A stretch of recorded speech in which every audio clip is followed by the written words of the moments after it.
Hi, and welcome to Get Real and Feel Consciously, a new platform for advanced souls and forerunners who have come to share something that they feel a connection to share with you personally.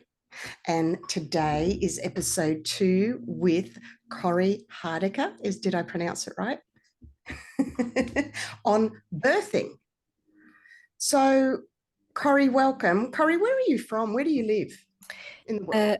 Yeah, I live in Yorkshire in the UK, in a little town called Ilkley on the edge of the Yorkshire Dales.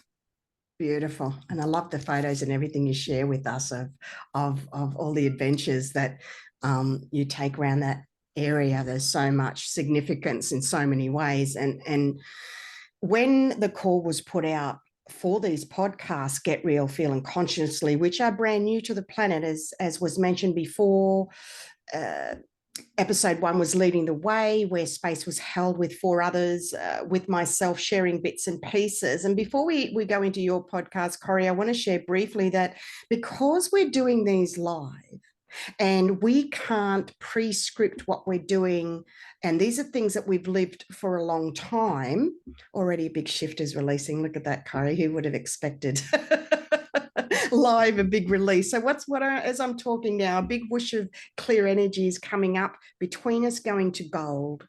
So that's a blessing. And what is the name of your beautiful cat behind you that decided to join us? Her name's Nima, which is a Persian name, and it means a blessing.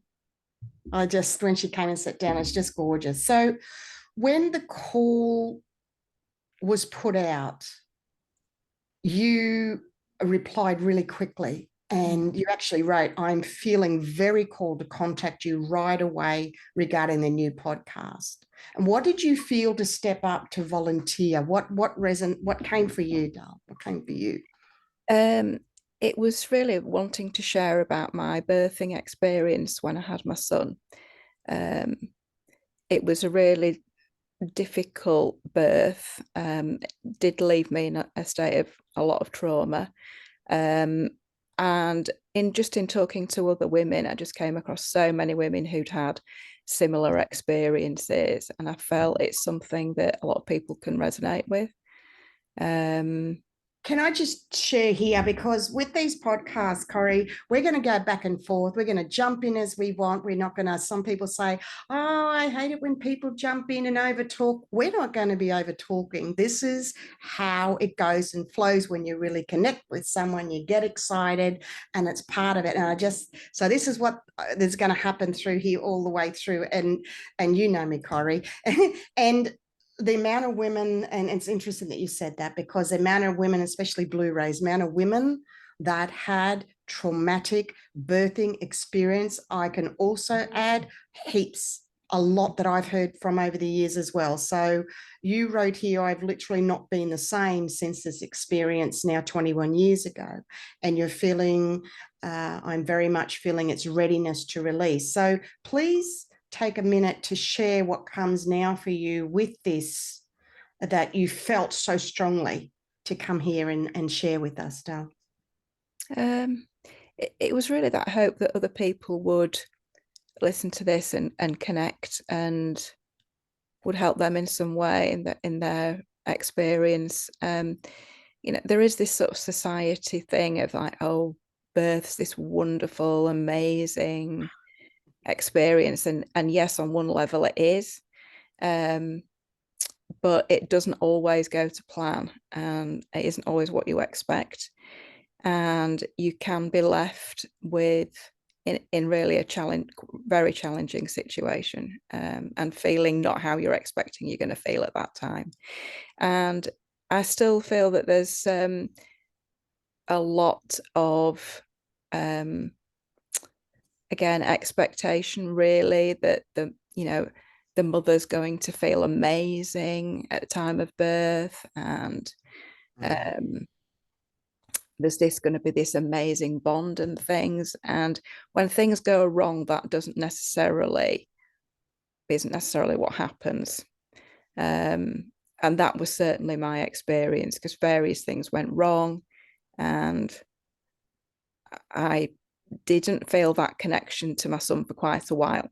I mean, it's there now, but it's taken time and it's taken a lot of effort on my part too. I can relate to this a little bit with you with that, sweetie, because you, and thank you for being brave enough to be honest to say that, because I also have, and it's not about me at the moment, it's about us sharing, and it's for you. Yet I also had a horrendous time as well. And it was what it was for me. And yet you said you want to volunteer to share your birth trauma story. So we're ready to hear you share what it was for you that happened, that you're bravely opening up your heart to share with us. I'd love to hear what your birth trauma story was. What happened? So I was very naive when I became pregnant, because I come from a family of not many children, a lot of only ones. So I didn't have a lot of experience of children, but so I could feel there were things going on. I was very nervous about the birth, feeling extremely anxious.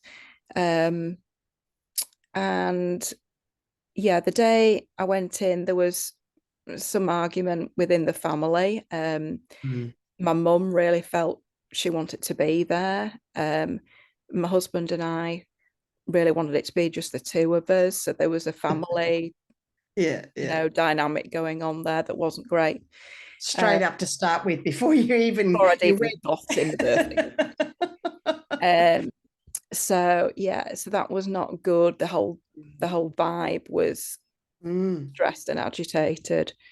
Yeah, the contractions came quite quickly and forcefully, and I chose to go to a hospital where I felt I was going to be safe. It was a big hospital that had a good unit. But when I got there, I was sort of overseen by a midwife who was really not careful with me. She insisted on doing an examination to see if my waters had broken, and I knew they already had. And she was so rough that it was extremely painful, and I did scream at the time. There was a junior midwife there with her, and I could tell by the reaction on her face she was really shocked that had happened. Your body uptook that trauma. Yeah. I just want to pause a minute for you to honor that. Even that alone was, your body was already in trauma, and you're in such a vulnerable position, and yet being naive and trusting, like I can relate to that too. And I just want to highlight that trauma that your cells started uptaking straight away, sweetie. Keep going. Thank you. Yeah. That was a very big thing. I could tell. Yeah, it was and yeah, the contractions came very quickly. I tried my best to go through that. I couldn't. I ended up having an epidural. Again, it's quite frightening, isn't it? You don't really know what to expect as a new mum. You've never done this before. You're in a room with a lot of people coming in and out. It's a trust thing. You hand your trust. You're completely vulnerable, and you completely trust. And any gut feeling you don't know just doesn't come through as well, isn't it? Yeah. It's completely open, completely vulnerable right from the get-go. Your cells already were in that, and then you go into this phase. Keep going, sweetie. So I was in a room, and my mum was talking to my husband. He was trying to do his best to support me, but they were having some sort of argument on the phone. So I just felt very on my own with what was going on. You do end up basically with no clothes on, in a room with people coming in and out and all of that. I had my birth plan. I was very keen not to have an episiotomy. I said, if some things went wrong, let's not do that. That ended up actually being ignored. And I did end up having an episiotomy. So I'd had the epidural. It got to the point where my son was about to be delivered, and they wanted me to try and do the last bit of pushing, which I wanted to do. But somehow the angle of the bed where I was on was just it wasn't working. But I was Mm. finding it very difficult to speak, to get anything across at this point. And in the end, I kind of managed to get my husband's attention, to say that they were sort of had me too upright. I could barely breathe. I was struggling to breathe. And so eventually he realised, and they did lower the bed a bit, but it was too late. I did actually black out for a while. When I came to then, yeah, they were starting to get concerned basically that my son wasn't being delivered. So they'd ended up doing some tests on him, his head, as it was coming out. So they had a scalpel, and they were doing some tests on him. And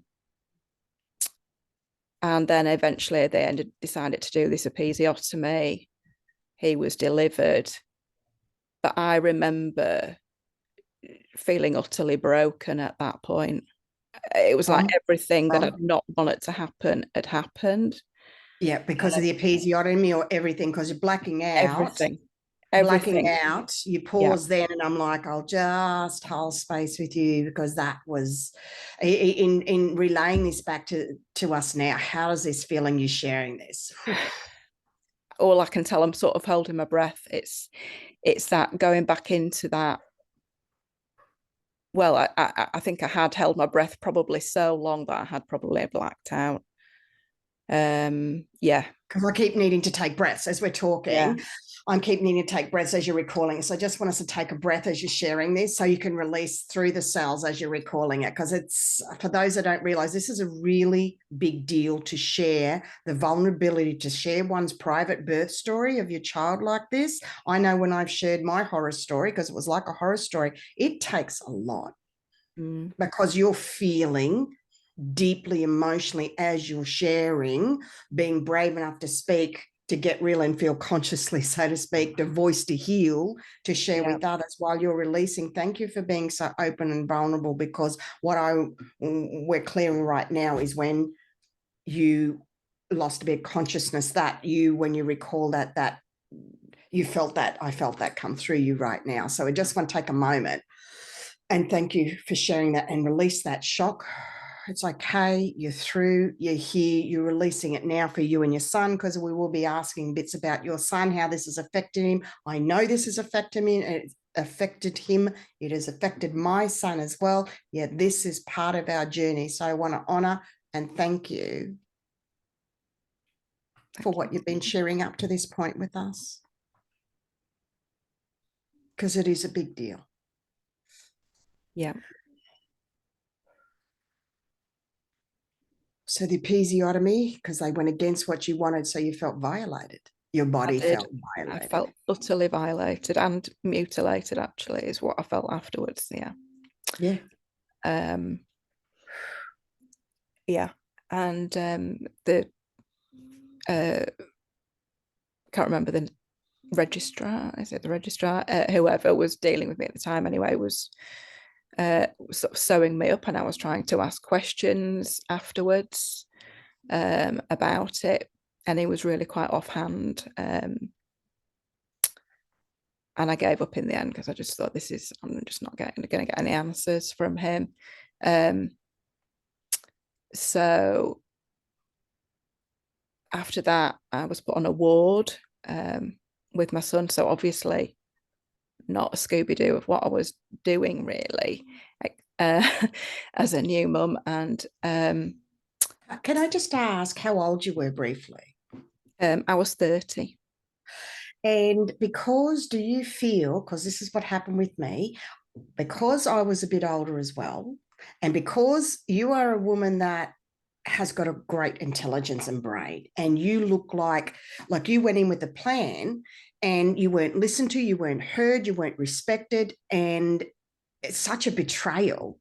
And also, when you got an intelligence, when you have a high intelligence, I found, and when you're very capable, but on the inside we're mush. But when that's part of your nature, something's shifting, Corrie, right now as I'm talking. So I'll keep going through this healing that's coming through.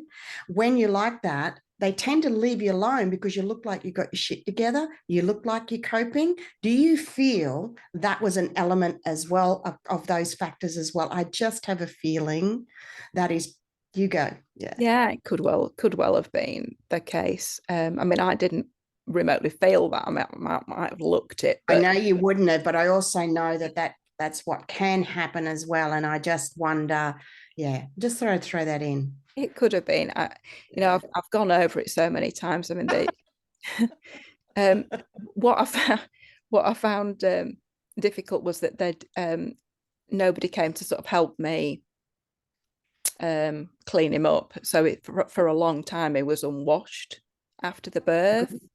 Really? Yeah. They didn't take him away and clean him and do all of that stuff that they, oh, No. Corrie. No. And So they just left him. Did they cut the cord? yeah, Oh, you're lucky they did that. cord was cut, but yeah, it was just left as he Oh, was. gosh. And at that time, of course, because I'd had an epidural, I didn't realize the damage that had happened, Yeah. which was actually, and it was possibly when I blacked out, but my coccyx had broken.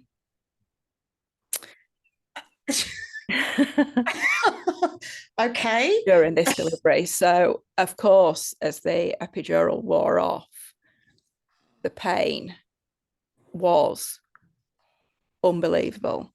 And I couldn't really walk, not well at all. So You didn't know you had you didn't know the coccyx, you didn't know it was broken then? no, I didn't know it Is was this broken. later on you had x-rays and that was revealed? Is that what happened? Yeah. And then you Yeah. went, I Later. knew it was painful. So how the hell did that break? How did that, was it, you don't know, was it the force? Was it the pushing the bed? What do you feel? I think it was the forceps actually. Yeah. The force, it will has to be because the others Yeah. don't make sense. No, So pulling him out with the forceps, I think that's what did it. But yeah, I didn't know.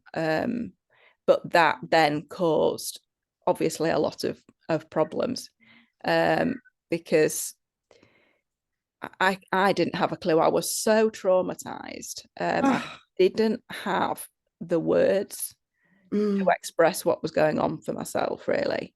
Because it's a new experience. How could you? Because you wouldn't have known as well. There was the whole birthing thing, and you keep going down. It was a bit like there was so much pain down there, but I didn't know if that was just normal Yeah. pain after a birth or not, or whether there was more going on. So obviously came home, but I couldn't. I was just uncomfortable in every position. I ended up, the only place I could get any comfort was on a blow up mattress. Yeah. And yeah, the midwives came and obviously checked me, and they did say you've got a lot of bruising, but nobody spotted what was going on. Yeah. So we kind of struggled through, but I was obviously not in a good space and not bonding with my son and trying to feed, but he was quite a reasonably big baby. He was 8 pounds for me because I'm not that tall. And I just remember there were times when I was just I don't want him here, just take him away. I need my own space. Yeah. And it was on one of those occasions where my husband went, right, I'm really quite worried about you now. And then I started to feel unwell. Not well, in various ways. I started to feel unwell. Obviously, there was the emotional side, but I was starting to feel physically unwell. And he ended up taking me to A&E, to another hospital, to get checked out, which they did. And then it transpired that I'd got an infection in the stitches. The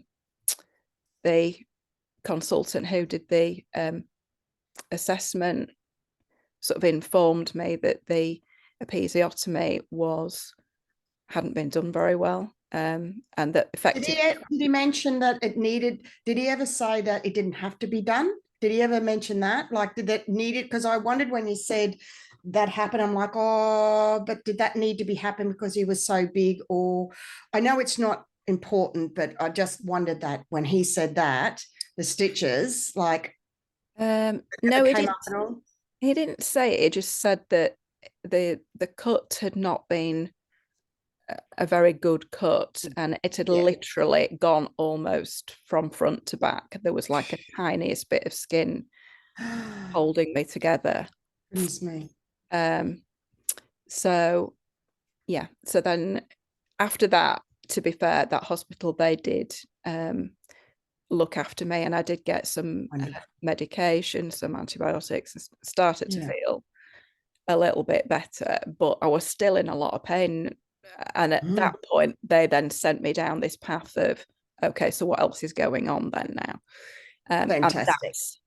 that's when I got the information about the coccyx and all of that. And it was, well, I could have an operation to correct it, but if I did that, I could end up on a colostomy bag Yeah. for life, which Yeah. at 30 was not what, just not what you No. want to hear, is it? So did they want it to naturally heal?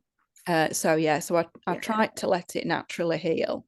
They did give me some injections into it, steroid injections into it to try and help the inflammation. Mm, mm. And I mean, you know, it's never been right though, and my mobility and stability and back has never been. So it's the perineum. Yeah, Yeah, that's huge because without going into too much detail, that's all that releasing, and there's a highly infective area down there, the front and the back passages. It's like, oh my goodness, you probably couldn't have into words what that means. We have to use our little imagination there, like all the time, constantly. Like that's a big deal. If yeah, you just focus on that area below now, I mean, that's full on. And then the infection and everything, and then not bonding. I'm getting to ask, it keeps coming over and over and over. Did you ever write a letter to that other hospital? Did you ever? There's some that spirit keeps bringing this up. So what is this? yeah. Um, I Not taken away really, from what you were saying. Did you finish saying what you wanted to do with what you were saying about that little bit before we go? Is there yes, anything you thank want you. to finish off? No, I did. I really regret not Mm. doing that. My Ah, mum did send a letter of complaint, actually, okay. but I never got myself into a space to do that, and it is a big regret because over that time, I mean, I just never was in the right headspace. But I was just about to say, with the word regret, I just want to say I have a motto that is regrets aren't worth it yeah, energetically. It's toxic and it's poisonous. Now I hear what you're saying, and you keep going, I mean, it is what it is. So I've missed the boat now, but but you yeah, weren't able to. I just want to point out, I beautiful, you wasn't able to. actually. So I would love you and thank you for allowing me to let go of that regret energy right now. There's nothing to regret. You weren't. Look at me with the military stuff I just did in my podcast. Okay, how come I didn't go earlier? I'm not going to beat myself up because, and I did, like you are over this. It's different circumstances, but the energies are the same. You were not able to at that time. You are now here, finally ready today. This is your letter. In Mm. these, I've got tears with you, with the voice to heal, birthing episode 2. This is your final release and heal to them. And if you feel to put pen to paper after this, that you need to finish this off for closure to them, you do it. You will be guided. You're a smart, intelligent, strong woman that's very soft and compassionate and deep. We have both sides, and this is your closure and your finish off today, to verbalize, to voice, to release. And if you want to write to them, you do that and you let this go. That's my, let's come to table with you. How do you feel in hearing that? Yeah, that is very much how I feel about it. And I think when you sent you put the post about the voice to heal and does anybody want to, and that was it. Mm. It was like I had a huge push And it would not let me go until I'd sent that message to you, is all I can say. Yeah, yeah, yeah. And so, yes, I really felt that actually this is like a line drawn in the sand, if you like, about that experience. I'm actually feeling the spirit equivalent of that is right now your cells are releasing. There's a cellular release happening for you right now. I just felt it as you spoke that, and I didn't know we were going to bring in the healing energies that we do on a constant basis through the podcast. Was just flowing, and we committed at the beginning, we're just going to go, we're just going to be us, we're just going to flow. We've been doing this a long time behind the scenes, and it's time to be more raw and real and show what really happens, because you understood, you felt it. Your cells are releasing as you're talking right now. Yeah, I can feel some buzzing actually. Yeah. It's very brave. How do you feel in sharing what you just did? Good, actually, because yeah, in just talking to many other women, you know, so many women have difficult birth experiences, and I just think it's really important to share and talk about it and talk to one another about it. Actually, very few of my friends actually had a sort of okay birth, really. Most had something happen. And I, you know, my wish is that birthing becomes easier and more compassionate. I hear you and I agree with you. Mine was I am guided to share very briefly that my son was reefed out of me and I was pulled down the table, and I was shocked, and I was left alone when he was born, and I had no clue. Post-traumatic stress, postnatal. It was horrific for me as well. Okay, so I just want to share briefly. I'm surprised how archaic for 24 years ago that was. Your son is how old? 21. So very similar, a few years apart. But in this day and age, you would think that things would have progressed a bit more. So I'm really glad that you're voicing this, that I could share just briefly how archaic it was. Mine was in a private hospital as well. It was disgusting. And I was completely left alone and couldn't breastfeed, didn't know. The child was starving, was sent home. It just, so yes, there are many that, and other, what would you say to those females in you speaking here today? What do you feel would help them by you sharing your story today? That they're not the only ones, you tell me. Yeah, definitely that they're not the only ones, but also a sort of a more realistic, I suppose. I don't want that to be the norm in terms of birthing experiences, but of course not. I think that the more that the image of birthing is put out there, that it's this amazing glowing experience, then it's not necessarily the reality.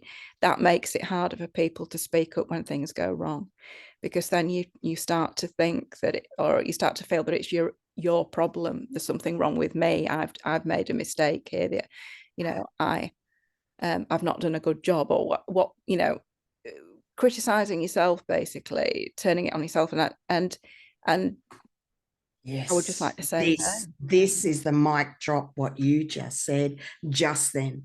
Yeah, that really is well done. Thank you for really well done. That is the crux of it. As far as did you want to share a bit more? Because I see so many females now that want it all, right? Yeah. Now I have a belief, a bit old-fashioned, that and this might cause a little friction, but I don't care. Why don't I care? Because I've cared so much for so long. That's why I say I just don't care anymore. Is that the younger generation, and you don't have to be younger generation, but I'll just say younger females, they want to have the jobs, the fitness, the gym, the cook, the house, and the baby, and the job, and something has to give people. I don't care if I'm going to ruffle feathers in saying this. You can't fucking do it all. And I said that to one female. She said, but why can't I? And I'm like, you're misunderstanding what I'm saying. We don't have enough energy to commit to all that. And as you said, it's not going to be this perfection every time. Yes, you will hear, I hear people that tell me they had a wonderful birth, they had delivery and the supportive partner and the families and everyone. I said, I am so happy for you that you got to have that experience. They're very few. Yeah, absolutely. I mean, I've had this discussion many times with, friends that it's How just do you feel impossible. about what I just said about that? What I just said, you can't. I don't mean you can't have it, or you understand where I'm coming from. This is Totally for understand. people that are not at this vibration, that misinterpret from a lower vibration, and I'm going to say it as it is, that come in and what do you mean we can't have it all? You know what? Go away, those energies. I'm not fucking interested. Shut up and listen. Shut up and listen to what, and if that's not okay to say that, too bad as well. Just listen. Take a breath, take a step back and listen to what some people are sharing that have been through some things, because you're not always right. We thought we were too. And we've got a lot more to learn. So, Corrie, I know there was pretty full on there, but that's just what came. It's just, yeah. Yeah, no, I totally agree. I mean, I've said this many times with What to tell people to shut up on my podcast while I'm hosting someone. Well, We've it's our said the same. podcast. It's not just mine. Yeah. Effectively, the story that you told that you can have all of this, it's a lie. You just can't, because as you say, you can't spread yourself so thin like that. And the people who look like they can do that, the celebrities and things, have an army of people behind them helping them do it, don't they? The truth of the matter is it's not possible to be the career girl and the wonderful mother and the look like a model every day and all of this. You just, that's not reality, is it? Good luck to those that do, and that can, I mean, yeah, some things, but it's about not kidding yourself. It's about being honest and real with yourself. Some energy. My dad told me years ago on his deathbed when I told him I was pregnant, he said, "Good," and I said, "Why?" And he said, "Because you can't have it all." He said, "You want to be on your soapbox," and then I'm like, and he said it in a respectful way, and I'm like, and it sat with me for years, and I didn't want to hear it, and people won't want to hear it, but it's true. Yeah. And again, people say, but that's not your reality. You know what? Just take a breath, just listen. Because when you grow and mature and you get a bit older, and we've got a long way to go yet too, we're still young, Corrie. I look back and I go, I used to think I knew it all too. And then what was I saying to you before we came in? I feel like such a novice at times still. Not with what I know and I've lived, but, something's releasing here, Corrie. Is there anything else you wanted to share about that? That was, it surprised me, that outburst in saying all that for me. I don't normally, but I am going to let that run with the podcast. I said I was not going to change what was going to come. So there was something in the energy. So have you ever felt like that? Have you ever felt like just...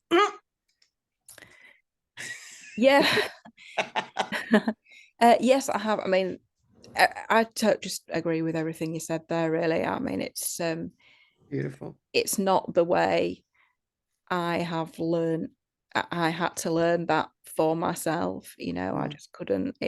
Things did have to give. And if you do try and do it all, something gives somewhere else. That's exactly right. Yeah. Not possible. Then I had to make choices about, okay, well, I'm not going to be able to do this job, or I need to reduce my hours, or I need to get some help in, or whatever. And being not as hard on yourself, basically, because being a mum's a big job on its own, a very big and important job. And I think we do kind of overlook that still. Yes, I like that. The most important. I like that you said that. I'm just like, oh my gosh, like, yes. And it's like, piece of cake, be a mum, have a baby, get up. No. And you're saying, hang on, it's not like that for everybody. And I agree with you. It's the biggest one is about giving yourself a hard time. And especially if you have perfectionism and inside of you, you've got that nature that likes to do things and have everything squared away. What's coming to share now, Corrie, also is a lot of women I have seen, and this wasn't what you came to talk about women that are working and then have a baby also struggle because they want to do that. I've seen that happen over and over and over and over again. And I go, but you're a mum now. Like, did you really expect? And they're like, yes. I'm like, wow. And you just can't tell them. No. Yeah, I've seen that too. But, you know, again, something gives, doesn't it? Whether it's your Yeah. connection with your kids or the quality time you spend with them. And you have to make those decisions as to what for you that is, you know, is the right course of action. But yeah, I had to learn that I couldn't do it. And I did in the end choose to spend more time with my kids. So I, you know, I reduce my hours so I could do that or whatever. But also I needed help, and I did get help from grandparents in helping bring up. So I was lucky in that way that I could have that support.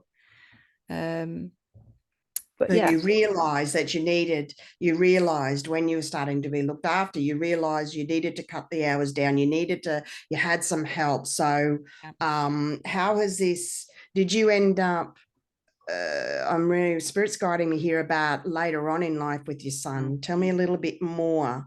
There's a bit more to share here. yes. Well, that whole episode, there's a kind of a link here. So that whole episode, I had PTSD from that.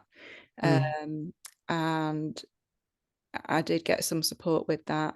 But then that went into, because I had a daughter after that, somehow I managed to get myself into a space where I could actually have another child.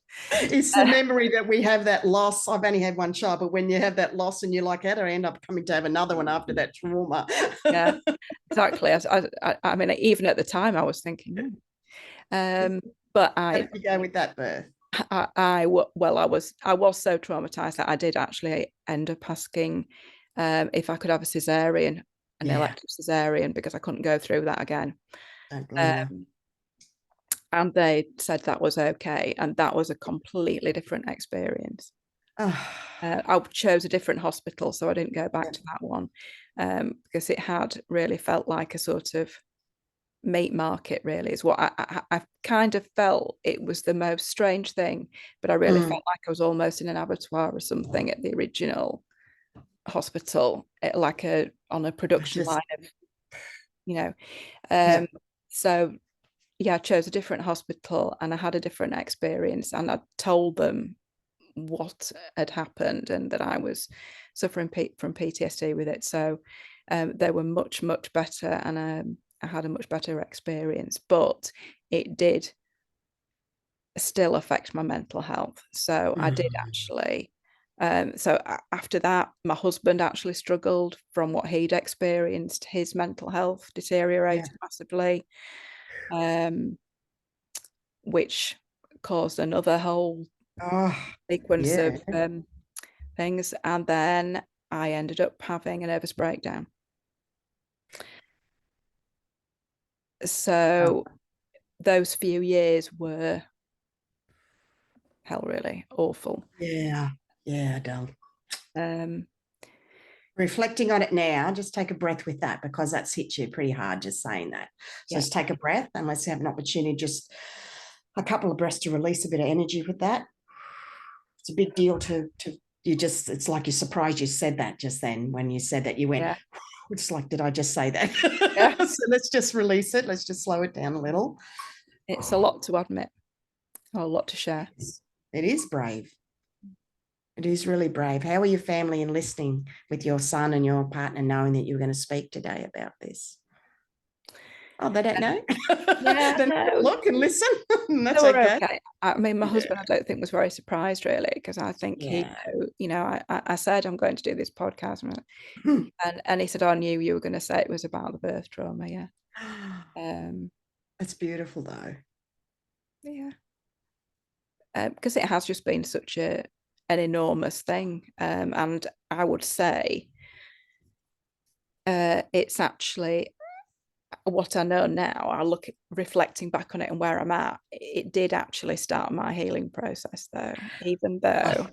Thank you, because I was just feeling you needed, or not needed, I don't know what the right word is, you was part of your journey, you had to go through this as part of whatever it is for your journey. I was feeling all those energies, and then boom, you just brought that through. Yeah. Wow. And that's what I can acknowledge for myself now, you know, Yeah. that was part of And publicly, just quietly, and publicly.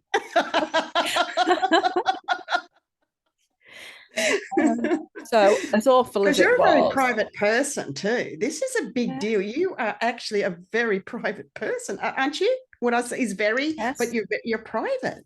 yeah, yeah. Yeah.